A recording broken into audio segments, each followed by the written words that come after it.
All right, good evening, everyone. Welcome back to Market Wrap with Arjit Garg, a SEBI registered research analyst. Today, we saw market started with a very strong optimism, but by the end of the day, it was almost like the Friday fear completely took over. Weak global markets, crude oil pressure, rupee hitting fresh all-time lows, many other different factors we'll be discussing in today's live. So we'll be discussing exactly why the market reversed, why smart money, what exactly the smart money did today, the biggest weekend risk, whether you should carry forward the your options or your trades, or you should exit it today itself. We'll discuss more about this with the SEBI registered expert, Arjit Garg. Arjit, thank you so much for joining, and let's get started. Absolutely. Thank you so much for having me, Ripradaman. And to quickly give you a wraparound of the markets, Nifty closed with a loss of almost 0.2%, 45 points down at 23,643. And Sensex closed with a loss of same 0.2%, more than 150 points down at 75,237. Now, the most important part about today's session was this important support level that we had marked. For Nifty, the level was 23,684. This was a very, I won't say it was a very crucial support, but it was an immediate support right after 23,800. So initially, when we opened today morning, we opened near 23,800. We went to that level, we tried to breach it, we failed to breach it, and then we came down below 23,600. Right, so 23,680 was a crucial support which got breached today. So that is an important trigger for the markets today. Talking about the top gaining sectors and the top losing ones. So media, IT, and FMCG were among the top gaining sectors with at least 1% gains in each one of them. And the top losing were metals, PSU, and realty segment, all with a loss of at least 1.5%. So I'd say it was a mixed trading today in the market where we had a couple of outperforming stocks as well. And there was some certain scripts that were not doing very well and they were down at least 5 to 7%. Going forward, we'll talk about a couple of stocks to just decode the markets and to look at the right opportunities for all of the investors as well as traders in today's market. People. Correct, correct. Ajit, like you rightly mentioned, today's market was, a very confusing market. Reason being, initially, when all of the global cues were negative, Nifty was positive. Can we dig a little bit more into this, the global cues? Absolutely. So if you look at the global markets, if I can load the CAC 40 real quick over here, I can just show everyone how the all of the global markets are doing, right? So if you just look at the French market, which is like one of the most prominent markets in Europe, you'd see it is below the important zone that we have marked. So we had marked the zone between 8125 and 8361. This was a very broad range, and we can see markets did trade in that range, but now the level of 8125 is acting like a resistance for the market, right? So broad, all in all, you can see that there was a gap down. The markets are all in red. So 8125 is an important level. Once that level is reached, that is when the entire, I would say, the positive sentiments come back into the play in the European segment. Another market from the European side, you'd see DAX, which is the German market. Same structure here, gap down below the important level that we had marked earlier, and it's continuously trading below that, right? So negative sentiments here as well. And if you move a little further, if you look into the US markets, if you look at the NASDAQ 100, which is the IT index from the US market, you'd see a little consolidation with some red candles over there, right? So overall, you talk about the US markets, may you talk about Dow Jones, we just looked at NASDAQ. All of these markets are down, right? So let me just load up Dow Jones Industrial Average, and industrial average is flat as well. So all in all, the global markets are flat. Nifty initially in the opening session, we tried to outperform all of the global markets and we tried to stay in green, but we could not sustain there primarily because of the Friday fear that you talked about, right? So the Friday fear is something that we have been seeing it the entire month of March, the entire month of April. Basically we don't know what's going to happen over the weekend, right? Anything new can happen. US China talks are going on, maybe something new development can come from there. Yesterday, day before yesterday, we have the Strait of Hormuz news that the US and China, they've agreed to open the Strait of Hormuz, but the reaction from Iran is still absent. Whether they would open Strait of Hormuz or they would not do that, there's still no absolute reaction from Iran, right? So there's anything can happen. Maybe Iran can just say that refuse to open Strait of Hormuz, and maybe some fresh attacks can happen, or maybe something positive can happen. Strait of Hormuz can open for all of the ships globally. So anything can happen. It's a very uncertain situation right now, which is why we see the Friday fear from the past 2 months, and it is being continued today as well in May. Pratham. That's correct. That's correct. So Friday fear is very real. In fact, yesterday also we were discussing on one of the topics that is on INR hitting a fresh all-time lows. So can you throw a little bit more light on the latest developments as well? Sure, definitely. So if I look at the USD INR pair, you see 96.145. So this is a fresh all-time low in the USD INR pair, right? So the Indian rupee has never been this weak. Now, there's several reasons to it, right? So FIs are, we can see FIs are constantly pulling out. Although yesterday was like the first day in the last 30 days that FIs had maybe bought in some new money, some fresh investments. If you look at the FI DII data here, the foreign institutions were net positive 187 crores. So, although it's a very small amount, but for the first time in like 15 trading sessions, we've seen some green numbers over here. So this was positive for just one day. Today we saw the screen and clearly there was a bloodbath in the market today. So even though just a single day buying does not guarantee that the markets would really rally in the next trading sessions, right? The primary reasons why FIs are selling out of India is because Indian markets is not very attractive for them anymore. We have discussed all of the reasons in our past sessions as well. You see the bond taxation that has spiked up. You see the STT capital gains for FIs have been stacked up. Although now to keep the dollar safe inside our country, gold imports have been increased.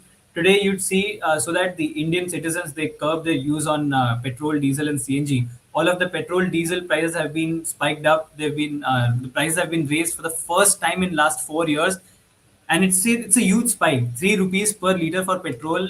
That's huge. Although first time in 4 years, but it's again a measure to curb the weakening rupee, right? So we all know from where we get the crude oil, right? So we import the majority of crude oil. If we reduce the use of crude oil in our country, we'll need less exports, less imports, right? Less imports means the existing inventory that we have, we can very well use that efficiently, right? So we don't have to buy in more crude oil at expensive rates, right? So dollar again would stay in our country and would not flow out. Now, again, there are a lot of research papers going on, discussion papers are going on around what we can do to invite FIs back in the country, and there are reforms that the government is for sure planning in. But until then, the update that we guys have right now is to maybe not trade the markets from an intraday perspective. And if you're trading from a long term perspective, just have a tight stop loss in the markets and just avoid all of these short term noise that are flowing in the markets right now. People. The rise in petrol prices is, kind of a significant rise, 3 rupees per petrol, no, per liter. I am sure, some of the stocks are going to be affected on this. So can we look at stocks that will be affected because of this and other stocks to watch out for next week? Sure, definitely. Before we dive into that, NLC India, this was one stock that we discussed yesterday, and our clear cut recommendation at that time was to book profits. In the first tick that you get, you have to book profits, and you can see a so this candle that is formed here, this is called a dark cloud cover, right? So all the technical experts out there, please correct me if I'm wrong. This is called a dark cloud cover, wherein the immediate bearish candle that you're seeing is being formed. This is more than half of the previous green candle, which means the upcoming movement that you'd see in this particular script is going to be negative. So definitely this gap would be covered, but then maybe you would touch the next support level of 307. So at least if you sell from here, if you're maybe a short trader and the stock is available in FNO, you can very well go ahead short the stock. Otherwise, even if you book profits here, you can easily capture the 50-point fall that is going to come in the upcoming trading session. So that is one view that we had yesterday, and again we can see the markets moving there.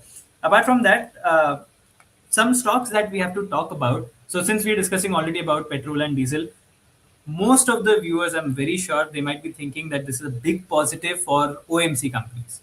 OMC matlab oil marketing companies. You say Indian Oil, Bharat Petroleum, Hindustan Petroleum. सबको ये लग रहा होगा that okay, now that oil prices have increased, so it's their margins would be expanded and things would now ease down for all of these companies. You're thinking in the right direction, but at the wrong time. increase in petrol price is a big positive for OMCs, but not right now because earlier you used to get crude at what 4,500, 5,000 rupees a barrel. Right now you're getting it at 8,000 rupees a barrel. That's more than 3,000 rupees per barrel jump.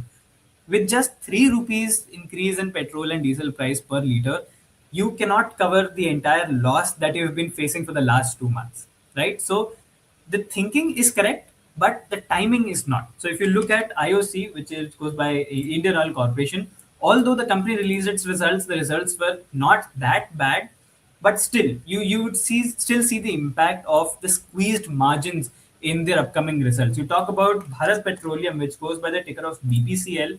Here as well, same structure, exact dicto. You can see double top pattern forming here. Stock is currently trading it as at its support level at 284. Any fresh down move would take the stock down to 260 or maybe below that. And the stock has previously been to its low of 180, 170 early in 2024 and 23. Also, another one you talk about HPCL, which goes by the ticker of Hind Petroleum. So, give me a moment so I can just load that. Yes, Arjit, meanwhile, I just have a question from the viewers end as well. So, we want to understand who exactly decides the price of the petrol. Is it these OMC companies or is it decided by the government? Okay, so the price of the petrol is usually it's capped by the government, right? Keeping in mind what is their refining cost and all of their operating cost. After all of that, there's a cap that is decided by the government. Say for example, agar in companies ka bus chalta, so now that the entire crude oil is expensive, they would have increased the petrol price to 200, 250 rupees a liter. But they cannot Exactly. do that. The government has capped it. You cannot price maybe up 106 से ज़्यादा नहीं कर सकते in some cities, or you cannot increase it to more than 109. So the government has a cap on it.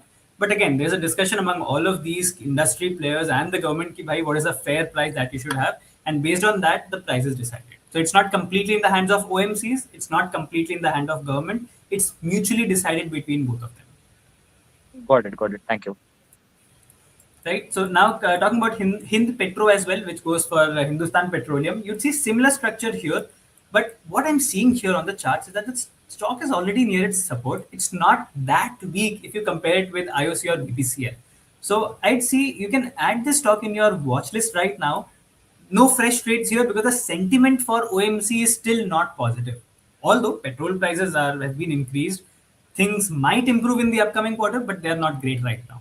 Right? So you have to keep this in your watch list. Maybe watch it for the upcoming trading sessions, but not to buy right now. Now, since we're talking about petroleum, let's talk about Tata Motors as well. Tata Motors passenger vehicles. So let me just load it. It goes by TMPV. Tata Motors passenger vehicles. Yeah. So we all know what happened with TMPV, right? So the entire division that happened between passenger vehicle and commercial vehicle part. Now, commercial vehicle was already doing good, and it's still surviving. It's doing good. It's not doing bad. It's doing fine. But if you talk about Tata Motors passenger vehicles, so they released their quarterly results yesterday, and the results were not very bad, I would say. On quarterly basis, if you compare it, the results are good. The sales have been increased 50%. You see the operating profits, they've jumped, I guess, around 70 to 80%. Margins have improved. And if you see the bottom line, which is the net profit, that has jumped nearly 20%, right? So the overall results amazing, but if you compare it with year on year basis, then the results are quite weak. You see on year basis, there's barely 7% increase in revenue. Operating profits is down around 10%. Net profit is down 30%. So year on year, not very great results, but if you compare it on quarterly basis, the results are fantastic. And the same thing, the result of this result, you can see here on the charts a gap up in Tata Motors, and from here, if everything goes well and if this trend continues of these quarterly results, you can see some good returns in Tata Motors in the coming sessions. You can see levels up to 393, and maybe if everything goes well, you can touch a level of 410 in the upcoming trading sessions in DMPV. So we have to keep a watch there, right? So this was one stock related to oil and gas, and so we are talking about it already. Now, if you have to shift your perspective a bit, maybe if you're not really into autos or these oil companies, you can shift your perspective to gold related companies, right? So if you just look at gold prices, if you can just load gold uh, futures on MCX, you would see there's a massive spike in gold. right? Since the day the import duties were announced, that day we saw a huge spike in gold. Gold touched our important level of 164, like 164,021. This we had marked, I believe, around 10 or 11 sessions back, and we were like, if gold hits this level, that is when we'll come back and we'll revisit gold and we'll see some fresh levels. Gold is currently trading around 1,60,000, and now that the prime minister of our country, he has appealed to all of the citizens to not buy gold. What do you think? Should this affect all of the gold related stocks? Maybe Titan, Muthoot Finance. What do you think, Repraman? Do you think that it should affect all of these stocks? It should. I mean, It typically, should, right? yeah. Although, so the stock that I'm going to talk about right now is Muthoot Finance. Everybody knows about Muthoot Finance. Muthoot Finance is a gold loan company. Their primary operations is to give gold loans, right? So entire business, entire operations revolves around how well is the gold supply and demand going on in the market. Now, even though the results came in excellent, you look at it on Q basis or on annual basis, the results are fantastic. 65% jump in sales year on year basis, around 90% jump in profits. These are banking results. Like these are absolutely fantastic results. Even then, if you look at the charts are not showing strength at all. The sole reason regard for this is that the sentiments for all of the gold related companies is not very well. You look at Titan, we are already looking at Muthoot Finance. These stocks, although the results are good, although the fundamentals are very good, but the time to enter is not right now. You have to wait for the right time to enter in these stocks, maybe wait for the support levels to come in, and that would be the apt time to enter one of these stocks, right? So Muthoot Finance is one stock, fantastic results, definitely add it to your watch list, but wait for the right levels to come in. Don't take a fresh trade here in Muthoot Finance, right? So I think these are all of the important stocks that I had to talk about. With all of these stocks, we get to learn a couple of important lessons, right? So even though the sentiments are in your favor with all of the OMC's companies, even if the sentiments are in your favor, maybe if the fundamentals are not good, sentiments might be good. You might have a good tailwind around good sentiments, but if fundamentals are not good, then you cannot really find the right stock. The second learning is even if the fundamentals are good, I'm talking about Muthoot Finance here, even if the fundamentals are good, but technicals do not sound very nice or sentiments are not very good, then you still have to avoid the stock. The entire agenda behind talking about all of these stocks was to let our investors learn that you cannot just choose stocks based on fundamentals and you cannot just choose stocks based on sentiments. So you have to find the right way and the right mix of fundamentals as well as technicals to screen for the right stocks and select the right stocks for your team. Deepika. Perfect, perfect. Very, very wonderful insights, Arjit. Now, one of the currently what we look at is a very confusing market today. And $1 million question would be what would happen on Monday? Is the market going to be positive or negative? So, with that thing in mind, can we look at some insights in open interest?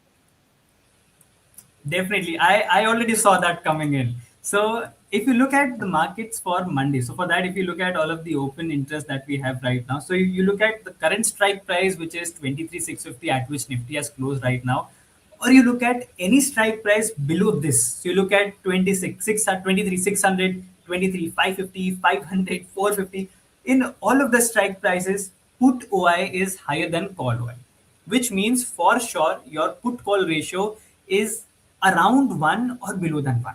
That is for sure. Which means if the markets fall below 23,650 in the upcoming trading sessions, maybe on Monday and Tuesday, all of a sudden there would be buying that would come in from these bottom levels. And we already have marked these levels on our chart. The 23,680 has been already marked. The closest strike price is 23,650, at which we have closed right now. Below that, the next support on our chart is 23,500. And if you look, match the numbers with open interest, highest put to Y is on 23,500. So we are already aligned with all of the open interest data that we are seeing in the market. Exactly, if you talk about right now, 23,680 is an immediate resistance that we are facing. Once we cross that, then we would come down to 24,000 again, 23,800, 850, and then 24,000. All of these are the crucial levels, which again, once again are aligned with the OI data that we are seeing here. So all in all, the support and level resistance levels are clear. What can happen in the market? Again, there's a lot of uncertainty right now. What happens over the weekend would tell us what really happens next, right? So the if you ask for a recommendation right now, that what should the user do, maybe if they're in a position right now, what should they do? Maybe if they can look out for some certain triggers. Well, the only trigger that you need to look at right now is what happens with the war right now. How does Iran react to opening Strait of Hormuz? Maybe if they decline, if they accept, or maybe if there's some fresh attacks going on, you have to watch out for that. And secondly, what happens with Hantavirus? So I guess almost everybody is aware about the Hantavirus spread that is going on. So I believe once the global this entire war thing is shut down, you would have Hantavirus again appearing as a threat to the rally in the markets globally. And for a couple of European markets, that is happening already, but that can very well start impacting the Asian as well as Indian markets in the upcoming trading session. So again, एक trigger खत्म हुआ, दूसरा trigger in line already ready है.